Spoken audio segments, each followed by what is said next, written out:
जो महाराष्ट्र आहे आणि जी मुंबई त्याची ओळख जी आहे ती महाराष्ट्राची आहे, महाराष्ट्राच्या मातीशी आहे. सगळे पक्ष म्हणतात मुंबईमध्ये मराठी महापौर होणार.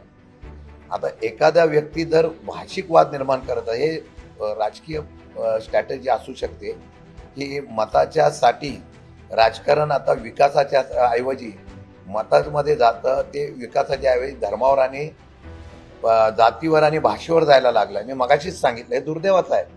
हे महाराष्ट्राच्या राजकारणाची, देशाच्या राजकारणाची ओळख ही विकासाच्या माध्यमातून. महानगरपालिकेला प्रचार काय पाहिजे? विकासावर गेला पाहिजे. आम्ही काय प्रगती केली, काय करणार आहोत.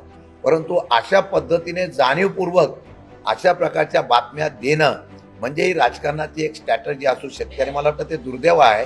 मला वाटतं ज्या पक्षाचे ते नेते आहेत त्या पक्षाने आता त्यांची भूमिका स्पष्ट करावी की आपण या भूमिकेशी त्यांचं मत काय. मला वाटतं की ते अशा पद्धतीने कृपाशंकर सिंग जर म्हणाले असतील तर त्यांच्या भाजपने त्यांची आता ही भूमिका जी आहे ती स्पष्ट करणं गरजेचं आहे.